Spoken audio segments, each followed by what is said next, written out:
Hi hello ನಮಸ್ತೆ. ಸಾರಿ 3 ದಿನ video ಮಾಡೋಕ್ಕಾಗಲಿಲ್ಲ, ಸ್ವಲ್ಪ ಬ್ಯುಸಿ ಇದ್ದೆ. ಸೊ ಪೊಲೀಸ್ ಇಲಾಖೆಗೆ ಆಯ್ಕೆಯಾಗಲು ಏನೇನು ಮಾನದಂಡಗಳು ಇರಬೇಕಂತಂದು ಈಗಾಗಲೇ ಒಂದು ವೀಡಿಯೋ ಮಾಡಿದ್ದೀನಿ. ಅಂದರೆ ಇದಕ್ಕಿಂತ ಮುಂಚೆ ಭಾಗ 1 ವೀಡಿಯೋ ಮಾಡಿದ್ದೀನಿ, ಇದು ಭಾಗ 2. ಸೊ ಭಾಗ 1 ವೀಡಿಯೋದಲ್ಲಿ ಏನೇನು ಮಾನದಂಡಗಳು ಮತ್ತು ಯಾರು ಆಯ್ಕೆ ಆಗ್ತಾರೆ, ಅಂದರೆ ಯಾವ ಪುರುಷ ಮಹಿಳಾ ಅಭ್ಯರ್ಥಿಗಳು ಮತ್ತು ಎಕ್ಸ್ ಸರ್ವಿಸ್ ಮ್ಯಾನ್ ಯಾವ ಅರ್ಹತೆ ಇರಬೇಕು, ಎಷ್ಟು ಹೈಟು, ಚೆಸ್ಟು ಆ್ಯಂಡ್ ರನ್ನಿಂಗ್, ಇದ್ರ ಬಗ್ಗೆ ಎಲ್ಲ ವೀಡಿಯೋ ಮಾಡಿದ್ದೀನಿ. ಡಿಸ್ಕ್ರಿಪ್ಷನಲ್ಲಿ ಲಿಂಕ್ ಹಾಕಿರ್ತೀನಿ, ನೋಡ್ಕೊಂಬನ್ನಿ. ನಂತರ ಈ ವಿಡಿಯೋ ನೋಡಿ. ಈ ವಿಡಿಯೋ ಮಾಡ್ತಾ ಇರೋ ಉದ್ದೇಶ ಏನಂತಂದರೆ, ಎಕ್ಸಾಂಪಲ್ ಹೈಟು, ಚೆಸ್ಟು ಅಥವಾ ರನ್ನಿಂಗ್ ಓಡೋಕ್ಕೆ ಪ್ರಾಬ್ಲಮ್ ಏನೇನಿರುತ್ತೆ ನೋಡಿ, ನಿಮ್ಮ ಪ್ರಾಬ್ಲಮ್ಗಳಿಗೆ ಇಲ್ಲಿ ಸೊಲ್ಯೂಷನ್ ಸಿಗುತ್ತೆ. ಯಾವ ರೀತಿ ಹೈಟ್ ಇನ್ಕ್ರೀಸ್ ಮಾಡ್ಕೋಬೇಕು, ರನ್ನಿಂಗ್ ಯಾವ ರೀತಿ ಪ್ರಾಕ್ಟೀಸ್ ಮಾಡಬೇಕು, ಇದ್ರ ಬಗ್ಗೆ ಇರುತ್ತೆ. ಸೊ ಮೊದಲು ಆ ವಿಡಿಯೋ ನೋಡ್ಕೊಂಬನ್ನಿ, ಅದ್ರ ನಂತರ ಈ ವಿಡಿಯೋ ನೋಡಿ. ಕ್ಲಾಸ್ ಸ್ಟಾರ್ಟ್ ಮಾಡೋಣ. ಮೊದಲನೇದಾಗಿ ಕರ್ನಾಟಕ ಪೊಲೀಸ್ ಸಾಮಾನ್ಯ PST ಮತ್ತು PET ಮಾನದಂಡಗಳು ಜಸ್ಟ್ ಸುಮ್ಮನೆ ಗ್ಲಾನ್ಸ್ ಮಾಡಿಬಿಡೋಣ. 168 ಸೆಂಟಿಮೀಟರ್ ಪುರುಷ ಅಭ್ಯರ್ಥಿಗಳಿಗೆ, ಮಹಿಳಾ ಅಭ್ಯರ್ಥಿಗಳಿಗೆ 157 ಸೆಂಟಿಮೀಟರ್. ಎದೆ ಹೇಳುತ್ತೆ 86 ಸೆಂಟಿಮೀಟರ್, ಅಂದರೆ ಎಕ್ಸ್ಪೆನ್ಷನ್ ಮಾಡಿದ್ಮೇಲೆ 86 ಸೆಂಟಿಮೀಟರ್ ಇರಬೇಕು. ಎಕ್ಸ್ಪೆನ್ಷನ್ ಮಾಡೋಕ್ಕಿಂತ ಮುಂಚೆಗೆ ಅಂದರೆ 5 ಸೆಂಟಿಮೀಟರ್ ಕಡಿಮೆ 81 ಸೆಂಟಿಮೀಟರ್ ಇರಬೇಕು. ಓಕೆನಾ? ಹೆಚ್ಚು ಕಡಿಮೆ ಅದೇನು ನಿಮ್ಮ ಕ್ವಶನ್ ಇದಾವೆ ನೋಡಿ, ಈಗಾಗಲೇ ಒಂದು ವಿಡಿಯೋ ಮಾಡಿದ್ದೀನಿ, ಅದರಲ್ಲಿ ಎಲ್ಲ ಕ್ಲಿಯರಾಗಿ ಹೇಳಿದ್ದೀನಿ, ನೋಡ್ಕೊಂಬನ್ನಿ. ಅದ್ರ ಮೇಲೂ ಡೌಟ್ ಇದ್ದರೆ ಕಮೆಂಟ್ ಮಾಡಿ. ನಂತರ 1600 ಮೀಟರ್ ಓಟ, ಇದನ್ನು 6.5 ನಿಮಿಷದಲ್ಲಿ ಓಡಬೇಕು. ಉದ್ದ ಜಿಗಿತ 3.8 ಮೀಟ್ರ್ ಉದ್ದ ಜಿಗಿತ ಇರುತ್ತೆ. 1.20 ಮೀಟ್ರ್ ಎತ್ತರ ಜಿಗಿತ ಇರುತ್ತೆ. 7.26 kg ಶಾರ್ಟ್ ಪುಟ್, ಅಂದರೆ ಗುಂಡು ಎಸೆತ ಏನಿರುತ್ತೆ ನೋಡಿ, 7.26 kg ಇರುತ್ತೆ. ಅದನ್ನು 5.6 ಮೀಟ್ರ್ ಎಸಿಬೇಕು. ಓಕೆನಾ? ಮಹಿಳಾ ಅಭ್ಯರ್ಥಿಗಳಿಗೆ ಏನಿರುತ್ತೆ 157 ಸೆಂಟಿಮೀಟ್ರ್ ಎತ್ತರ, ತೂಕ ಇರಬೇಕು ಅವರಿಗೆ. ನಮ್ಮ ಥರ ಅದಿರಲ್ಲ, ಸೊ ಅವರಿಗೆ ತೂಕ ಇರುತ್ತೆ, ಏನು ಇದು ಎಳಿತೆ ಎತ್ತರ ಇರೋದಿಲ್ಲ. ಸೊ 45 kg ತೂಕ ಇರುತ್ತೆ. ಓಕೆನಾ? 400 ಮೀಟ್ರ್ ಓಟ, ಅದನ್ನು 2 ನಿಮಿಷದಲ್ಲಿ ಕಂಪ್ಲೀಟ್ ಮಾಡಬೇಕು. ಉದ್ದ ಜಿಗಿತ 2.5 ಮೀಟ್ರ್, ಎತ್ತರ 0.9 ಮೀಟ್ರ್. ಓಕೆನಾ? 0.9 ಮೀಟ್ರ್. ಶಾರ್ಟ್ ಪುಟ್ ಅಂದರೆ ಗುಂಡು ಎಸೆತ ಏನಿರುತ್ತೆ ನೋಡಿ, ಅದು 4 kg ಗುಂಡು ಇರುತ್ತೆ. ಓಕೆನಾ? ಅದನ್ನು 3.75 ಮೀಟ್ರ್ ಎಸಿಬೇಕು. ಇದ್ರ ಬಗ್ಗೆ ಎಲ್ಲ ಕ್ಲಿಯರ್ ಮಾಡಿದ್ದೀನಿ, ವಿಡಿಯೋ ನೋಡ್ಕೊಂಬನ್ನಿ.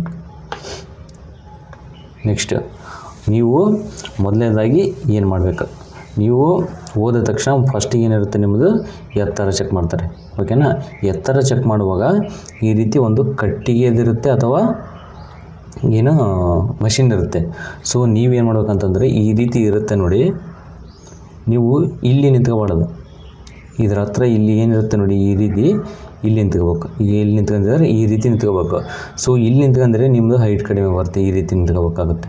ಸೊ ಅದಕ್ಕಾಗಿ ಆದಷ್ಟು ಅದು ಎಲ್ಲಿರುತ್ತೆ ನೋಡಿ, ಅದು ಹಿಂದೆ ಹೋಗಿನೇ ನಿಂತ್ಕೊಳ್ಳಿ. ಮತ್ತು ಯಾವಾಗಲೂ ನೇರವಾಗಿ ನಿಂತ್ಕೊಳ್ಳಿ, ಬಾಗಿ ನಿಂತ್ಕೊಂಡ್ಬಿಡಿ. ಮತ್ತು ಗೋಣು ಯಾವಾಗಲೂ ಸ್ಟ್ರೇಟ್, ಇಲ್ಲಿ ಏನಿದೆ ನೋಡಿ ಚಿನ್ನ, ಈ ರೀತಿ ಸ್ಟ್ರೇಟ್ ಇರಬೇಕು. ಚಿನ್ನ ಕೆಳಗೇನು ಇರಬಾರ್ದು ಮತ್ತು ಮೇಲೇನೂ ಹೋಗ್ಬಾರ್ದು. ಓಕೆನಾ? ಈ ರೀತಿ ಮುಂದೆ ನಿಂತ್ಕೋಬಾರ್ದು, ಮತ್ತು ಏನು ಸ್ಟ್ರೇಟಾಗಿ ನಿಂತ್ಕೋಬೇಕು. ಮತ್ತು ಚಿನ್ನ ಕೆಳಗೆ ಇರಬಾರ್ದು, ಮೇಗಲು ಇರಬಾರ್ದು. ಓಕೆನಾ? ಇದು ನಿಮಗೆ ಹೈಟ್ಗೆ ಅನುಕೂಲ ಮಾಡಿಕೊಡುತ್ತೆ ಮತ್ತು ಪರ್ಫೆಕ್ಟ್ ಹೈಟ್ ಬರುತ್ತೆ. ನೆಕ್ಸ್ಟ್, ಬೆನ್ನು ಮೂಳೆ ನೇರಗೊಳಿಸುವಿಕೆ ಮತ್ತು ಭಂಗಿ ಸುಧಾರಣತೆ ಹೇಳಿದ್ನಲ್ಲ, ನೇರವಾಗಿ ನಿಂತ್ಕೋಬೇಕು, ಬಗ್ಗಿ ನಿಲ್ಕೋಬಾರ್ದು. ಓಕೆನಾ? ಸಮಯದಲ್ಲಿ ತಲೆಯನ್ನು ನೇರವಾಗಿರಿಸಲು ಚಿನ್ ಟಿಕ್ ವಿಧಾನ, ಅದು ಹೇಳಿದ್ನಲ್ಲ, ಚಿನ್ನ ಯಾವಾಗಲೂ ಚಿನ್ನ ಕೆಳಗಿರಬಾರ್ದು ಮತ್ತು ಮೇಲೇನೂ ಇರಬಾರ್ದು, ಆದಷ್ಟು ಸಮವಾಗಿರ್ಬೇಕು. ನೆಕ್ಸ್ಟ್, ಅದು ಓಟದ ಬಗ್ಗೆ ಹೇಳ್ತೀನಿ, ಬಟ್ ಸುಮ್ಮನೆ ನಿಮಗೆ ಗೊತ್ತಿಲ್ಲ ಅಂತ ಫಸ್ಟು ನೀವು ಓಡುವಾಗ ಆದಷ್ಟು ಮುಂದೆ ಬಾಗಿ, ಏನಾ? ಓಕೆನಾ? ಮತ್ತು ಓಡುವಾಗ ಫುಟ್, ನೀವು ಹೇಳ್ತಾರಲ್ಲ ಯಾರು, ಫುಟು ಅಂದರೆ ಟೋ ಮೇಲೆ ಓಡಬೇಕು ಅಂತ ಹೇಳ್ತಾರೆ. ಸೊ ನೀವು 1600 ಮೀಟ್ರನ್ನು ಟೋ ಮೇಲೆ ಓಡೋಕ್ಕೆ ಸ್ವಲ್ಪ ಕಷ್ಟ ಆಗ್ಬೋದು. ಕಷ್ಟ ಅಂತಲ್ಲ, ಆಗಲ್ಲ, ಓಡ್ತಾರೆ, ಅದೇನು ದೊಡ್ಡ ವಿಷಯ ಅಲ್ಲ. ಆದಷ್ಟು ನೀವು ಹೀಲನ್ನು ಹಚ್ಚೋಕ್ಕೆ ಟ್ರೈ ಮಾಡಬೇಡಿ. ಓಕೆನಾ? ಏನಿರುತ್ತೆ ಟೋ ಮತ್ತು ಮಿಡಲ್, ಆದಷ್ಟು ಟೋ ಮತ್ತು ಮಿಡಲ್ ಮೇಲೆ ಓಡಿ, ಹೀಲ್ನ ಹಚ್ಚೋದು ಕಡಿಮೆ ಮಾಡಿ. ಮತ್ತು ಉಸಿರಾಟ ಏನಿರುತ್ತೆ ನೋಡಿ, ಆದಷ್ಟು ನಿಯಂತ್ರಣ ಮಾಡಿ. ಇದೇನು 2.2 ಅಂತಂತಂದರೆ ಏನು ಮಾಡಬೇಕಂದ್ರೆ, ನೀವು 2 ಸ್ಟೆಪ್ ಇಡ್ತೀರಿ ನೋಡಿ, ಆವಾಗ ಒಂದು ಉಸಿರು ತಗೋಬೇಕು. ಓಕೆನಾ? ಮತ್ತೆ 2 ಸ್ಟೆಪ್ಪಿಗೆ ಉಸಿರು ಬಿಡಬೇಕು. ಈ ರೀತಿಯಾಗಿ ಉಸಿರನ್ನ ಕಂಟ್ರೋಲ್ ಮಾಡಬೇಕು. ನೆಕ್ಸ್ಟ್ ಇಲ್ಲಿ ಕ್ಲಿಯರಾಗಿ ನೋಡ್ಕೊಂಬಿಡೋಣ. ಎತ್ತರ ಹೆಚ್ಚಿಸಿಕೊಳ್ಳುವುದು ಹೇಗೆ? ಓಕೆನಾ? ವಾಯ್ಸು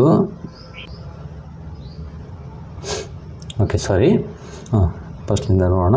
ಎತ್ತರ ಹೆಚ್ಚಿಸಿಕೊಳ್ಳುವುದು ಇದು ಸಾಮಾನ್ಯವಾಗಿ 18ರಿಂದ 21 ವರ್ಷದವರೆಗೆ ಮತ್ತು 16ರಿಂದ 18 ವರ್ಷದವರೆಗೆ ಬಾಯ್ಸ್ ಮತ್ತು ಗರ್ಲ್ಸ್ನಲ್ಲಿ ಇದು ಸಾಮಾನ್ಯವಾಗಿ ಆಗುತ್ತೆ. 21 ವರ್ಷದವರೆಗೂ ಆಗುತ್ತೆ. ಬಟ್ ನೀವು ಕೂಡ ಹೆಚ್ಚಿಗೆ ಮಾಡ್ಬೇಕಂತಂದ್ರೂ ಅದನ್ನು ಕೂಡ 21 ವರ್ಷದವರೆಗೆ ಮಾತ್ರ ಆಲ್ಮೋಸ್ಟ್ ಸಾಧ್ಯ. ಆಮೇಲೆ ನಿಮ್ಮ ನ್ಯಾಚುರಲ್ಲಾಗಿ ನೀವು ಹೈಟನ್ನು ಹೆಚ್ಚು ಮಾಡ್ಕೊಳ್ಳೋದು ಬಹಳ ಕಷ್ಟ ಆಗುತ್ತೆ. ಓಕೆನಾ? ಹೇಳಿದಾಗ ನಂತರ ಬೋನ್ಸ್ ಗ್ರೋತ್ ಪ್ಲೇಟ್ಸ್ ಮುಚ್ಚಿದರೆ ನ್ಯಾಚುರಲ್ ಹೈಟ್ ಹೆಚ್ಚಾಗೋದು ತುಂಬ ಕಡಿಮೆ. ನೀವು ನ್ಯಾಚುರಲಾಗಿ ಮತ್ತೆ ಹೈಟ್ ಹೆಚ್ಚು ಮಾಡ್ಬೇಕಂತಂದರೆ ಬಹಳ ಕಷ್ಟ ಆಗುತ್ತೆ. ಸೊ ಆ ಕಾರಣಕ್ಕಾಗಿ ನಿಮಗೆ ಹೈಟ್ ಕಡಿಮೆ ಇದ್ದರೆ 166 ಈ ಥರ ಏನಾದರೂ ಇದ್ದರೆ ಏನಿಲ್ಲ, ಒಂದು ಇಲ್ಲಿದೆ ನೋಡಿ ಹ್ಯಾಂಗಿಂಗ್ 30 to 60 ಸೆಕೆಂಡ್ಸ್ ಏನು ಮಾಡ್ಬೇಕು? ಜೋತ್ ಬಿಡ್ಬೇಕು. ಇದನ್ನು 3 to 4 ಸೆಟ್ಸ್ ಮಾಡಬೇಕು. ಅಂದರೆ ಮೊದಲೊಂದು ಅಂದರೆ ಒಮ್ಮಿಂದ ಮೇಲೆ ಫಸ್ಟ್ಗೆ ಓಕೆಸಿ ನೀವು 1 ನಿಮಿಷ 2 ನಿಮಿಷ ಜೋತ್ ಬಿಡಬೇಡಿ. 30 ಸೆಕೆಂಡ್ಸು ಈ ರೀತಿ ಹ್ಯಾಂಗಿಂಗ್ ಮಾಡಬೇಕು. ಬರ್ತಾ ಅದನ್ನು ಜಾಸ್ತಿ ಟೈಮಿಗೆ ಕನ್ವರ್ಟ್ ಮಾಡ್ಕೋಬೇಕು. ಅಂದರೆ ಪ್ರತಿ ಸಾರಿ 1 ನಿಮಿಷ ನಿಂತ್ಕೊಂಡ್ರೆ ಮತ್ತೆ ಇಳಿಬೇಕು.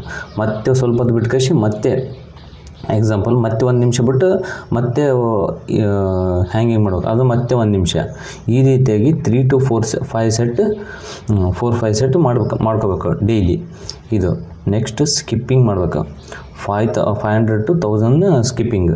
ಅಂದರೆ ನಿಮಗೆ ಫಸ್ಟಿಗೆ ಮೊದಲೇ ಎಲ್ಲ ಕಷ್ಟ ಆಗ್ಬೋದು. ಫಸ್ಟಿಗೆಲ್ಲ 50ರಿಂದನೇ ಸ್ಟಾರ್ಟ್ ಮಾಡಿ, ಬೇಕಾದ್ರೆ 50ರಿಂದನೇ ಸ್ಟಾರ್ಟ್ ಮಾಡಿ ಒಂದು 15 ಡೇಸ್ ನಂತರ ಎಷ್ಟು 100 to 200 ಈ ರೀತಿಯಾಗಿ ಹೆಚ್ಚು ಮಾಡ್ಕೊಳ್ತಾ ಹೋಗಿ. ಯಾವುದೇ ಆಗಲಿ ಒಮ್ಮಿಂದ ಮೇಲೆ ನೀವು ಹೆಚ್ಚು ಮಾಡ್ಕೊಳಕ್ಕೆ ಹೋಗಬೇಡಿ, ಬರ್ತಾ ಸ್ಟಾರ್ಟ್ ಮಾಡಿ. ಓಕೆನಾ? ಇದು ನೆಕ್ಸ್ಟ್ ಸ್ಟ್ರೆಚಿಂಗ್. ಇದು ತುಂಬ ಇಂಪಾರ್ಟೆಂಟ್. ಇದು ಕೂಡ ನಿಮಗೆ ಹೈಟ್ ಇನ್ಕ್ರೀಸ್ ಆಗೋಕ್ಕೆ ತುಂಬ ಅನುಕೂಲ ಆಗುತ್ತೆ. ಮತ್ತು ಸ್ವಿಮ್ಮಿಂಗ್ ಒಂದು ಮಾಡಿ. ಓಕೆನಾ? ಸ್ವಿಮ್ಮಿಂಗು ಕೂಡ ತುಂಬ ಹೆಲ್ಪ್ ಮಾಡುತ್ತೆ. ಓಕೆನಾ? ಸ್ಟ್ರೆಚಿಂಗ್ ಮಾಡಬೇಕು. ನೀವು ರನ್ನಿಂಗ್ ಆದರೂ ಮಾಡಿ, ಏನಾದರೂ ಮಾಡಿ, ಮೊದಲು ನೀವು ಗ್ರೌಂಡಿಗೆ ಇಳಿದ ತಕ್ಷಣ ಓಕೆಸಿ ಎಕ್ಸಾಂಪಲ್ ಯಾವುದು ಈ ರೀತಿ ಜೋತ್ ಬೆಳೆ ಹ್ಯಾಂಗಿಂಗ್ ಆಗಲಿ ಸ್ಕಿಪ್ಪಿಂಗಲ್ಲಿ ಮಾಡೋದಕ್ಕಿಂತ ಮೊದಲು ನೀವು ಸ್ಟ್ರೆಚಿಂಗ್ ಮಾಡಬೇಕು. ಬಾಡಿ ಸ್ಟ್ರೆಚ್ ಆಮೇಲೆ ರೆಡಿಯಾಗಿರುತ್ತೆ. ಅದು ಅಂದರೆ ಹೀಟ್ ಆಗಿರುತ್ತೆ. ಸ್ವಲ್ಪ ಹೀಟ್ ಆದಮೇಲೆ ನೀವು ಹ್ಯಾಂಗಿಂಗು ಸ್ಕಿಪ್ಪಿಂಗ್ ಮಾಡಬೇಕು. ಇಲ್ಲಾಂದರೆ ನಿಮಗೆ ನಮ್ಮ ಕನ್ನಡದಲ್ಲಿ ಹೇಳ್ತೀವಲ್ಲ, ಉಳುಕಾಗೋ ಚಾನ್ಸ್ ಇರುತ್ತೆ. ಅಂದರೆ ಉಳುಕ್ತವೆ, ಕಾಲು ಬಿಡ್ತವೆ.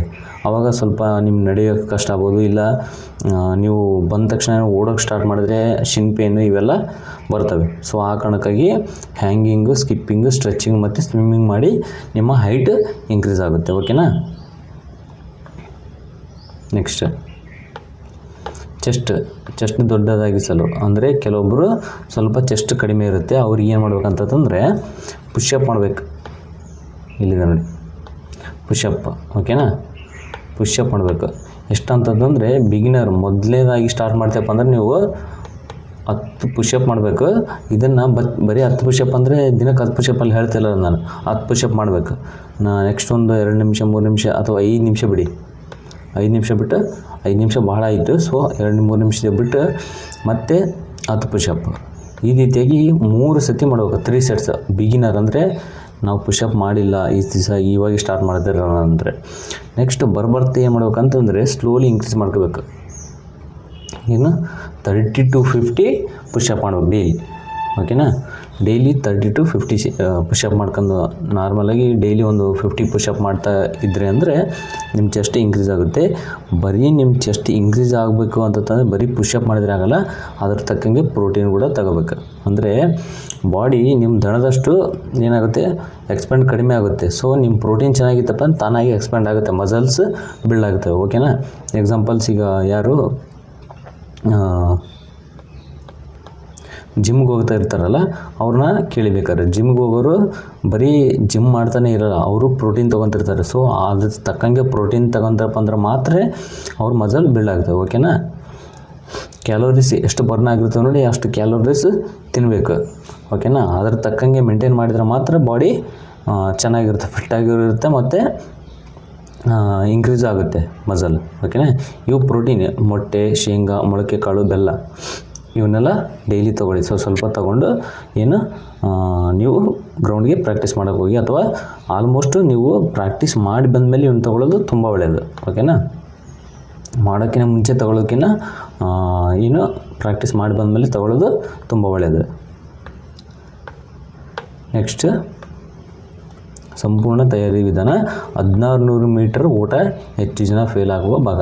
ಅಂದರೆ ಅತಿ ಹೆಚ್ಚಾಗಿ ನೋಡೋದಂತಂದರೆ ಏನಿರುತ್ತೆ ನೋಡಿ, ಓಟ 1600 ಮೀಟರ್ ಓಟ ಏನಿರುತ್ತೆ ನೋಡಿ, ಅದರಲ್ಲಿ ಆಲ್ಮೋಸ್ಟ್ ಜನ ಎಕ್ಸಾಂಪಲ್ ಹೇಳ್ಬಿಡ್ತೀನಿ ನೋಡಿ, 500 ಜನ ಬಂದಿದ್ದಾರೆ ಅಂದರೆ 250 ಜನ ಹಿಂದಕ್ಕೆ ಸರ್ಕೊಂಡ್ಬಿಡ್ತಾರೆ. ಅಲ್ಲಿ 250 ಜನ ಮಾತ್ರ ಓಡೋದು, ಅಂದರೆ ಓಡಿಕೇಶಿ ಸ್ವಲ್ಪ ಪಾಸ್ ಆಗೋದು.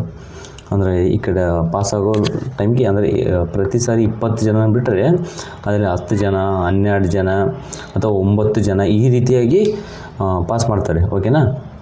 ಅರ್ಧಕ್ಕರ್ಧ ಜನ ಫೇಲ್ ಆಗಿಬಿಡ್ತಾರೆ ಅಲ್ಲಿ. ಓಕೆನಾ. ಸೊ ಅದ ಕಾರಣಕ್ಕಾಗಿ ನೀವು ಮೊದಲನೇದಾಗಿ ಇದು 1600 ಮೀಟ್ರನ್ನ ಕಂಪಲ್ಸರಿ 6.5 ನಿಮಿಷದಲ್ಲಿ ಕಂಪ್ಲೀಟ್ ಮಾಡಬೇಕು ನೀವು. ಓಕೆನಾ.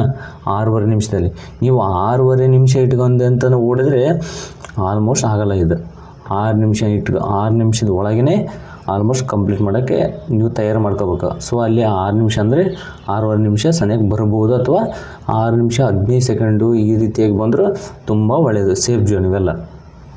ಓಕೆನಾ. ಆ ಕಾರಣಕ್ಕಾಗಿ 6 ನಿಮಿಷ ಅಂತಲೇ ಇಟ್ಕೊಂಡು ಓಡಿ. ಓಕೆನಾ. ಹೇಗೆ ತಯಾರು ಮಾಡ್ಬೇಕಂತಂದರೆ, ಮೊದಲು ಬಿಗಿನರ್ ಏನಿರುತ್ತೆ ನೋಡಿ, ಅವರು ಮೊದಲು 10 ರಿಂದ 15 ದಿನ ಏನು ಮಾಡ್ಬೇಕಂತಂದರೆ ಪುಷಪ್ಪು, ಸಿಟ್ಟಪ್ಪು, ಸ್ಟ್ರೆಚಿಂಗ್.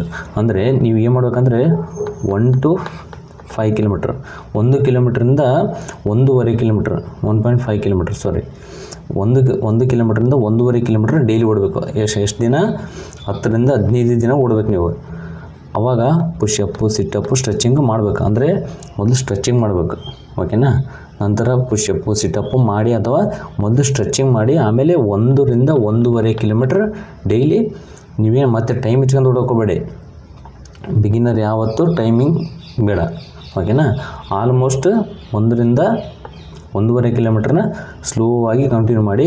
ಬೇಕಾದ್ರೆ 8 ನಿಮಿಷಕ್ಕೆ ಓಡಿದ್ರೆ ಪರವಾಗಿಲ್ಲ. ಯಾವುದು? 1600 ಮೀಟ್ರನ್ನ. ಓಕೆನಾ.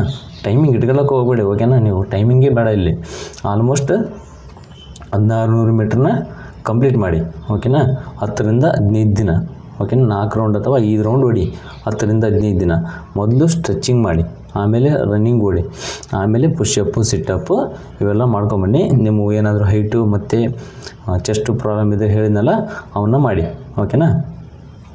ನಂತರ 1 ತಿಂಗಳ ನಂತರ ಅಥವಾ 10 ರಿಂದ 15 ದಿನ ಆದಮೇಲೆ, ಒಂದು 15 ರಿಂದ 20 ದಿನ ಆಯಿತು ಅಂತ ಇಟ್ಕೊಳ್ಳಿ.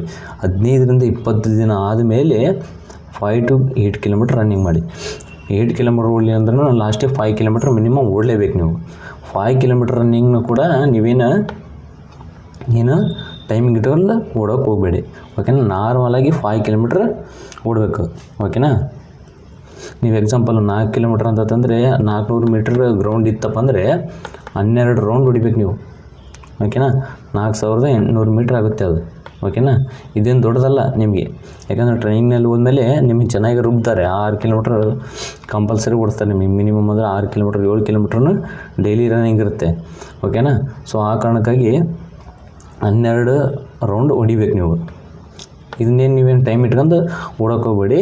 ಆಮೇಲೆ ನೀವು ಇದು ಏನು ಹೇಳಿದ್ನಲ್ಲ, ನೀವು 5 to 8 ಕಿಲೋಮೀಟ್ರ್ ರನ್ನಿಂಗ್ ಓಡೋ ಹೊತ್ನಾಗ ಬ್ರೀತ್ ಕಂಟ್ರೋಲ್ ಮಾಡಬೇಕು. ಹೇಳಿದ್ನಲ್ಲ, 2 ಸ್ಟೆಪ್ಗೊಮ್ಮೆ, 2 ಸ್ಟೆಪ್ ಅಥವಾ 1 ಸ್ಟೆಪ್ ಇಟ್ಟು ಮತ್ತೊಂದು ಸ್ಟೆಪ್ ಇಡುವಾಗ ಬ್ರೀತ್, ಒಂದು ಬಿಡೋದು ಮತ್ತೆ 1 ಸ್ಟೆಪ್ ಇಡುವಾಗ 1 ಸ್ಟೆಪ್ ಬಿಟ್ಟು ಒಂದು ತಗೊಳ್ಳುವಾಗ ಬ್ರೀತ್ ತೊಗೊಳ್ಳೋದು, ಬಿಡೋದು, ತಗೊಳ್ಳೋದು. ಈ ರೀತಿಯಾಗಿ 2 ಸ್ಟೆಪ್ ಲೆಕ್ಕಕ್ಕೆ ನೀವು ಮಾಡ್ಕೋಬೇಕು. ಓಕೆನಾ.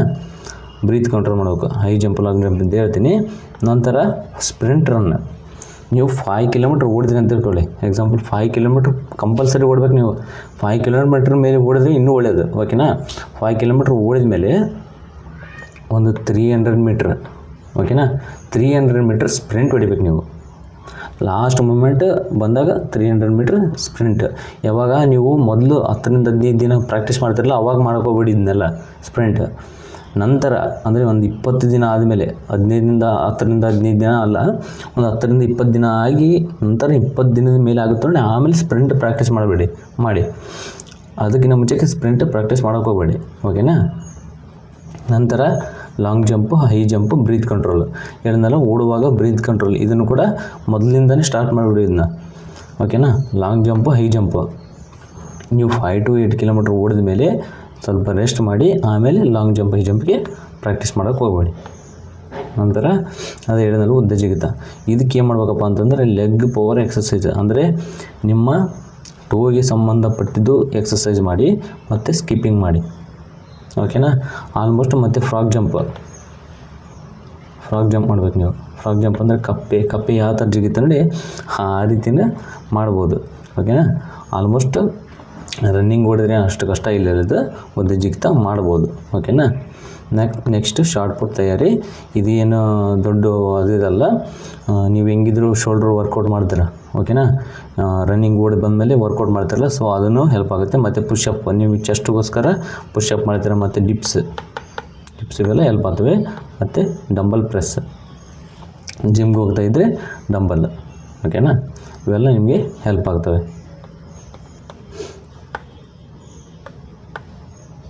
ಇವತ್ತಿನ ಕ್ಲಾಸ್ ಮುಗೀತು. ಸೊ ಮತ್ತೇನಾದರೂ ಡೌಟ್ ಇದ್ದರೆ ಕೇಳಿ, ಅದಕ್ಕೆ ಆನ್ಸರ್ ಮಾಡ್ತೀನಿ, ಓಕೆನಾ. Thank you.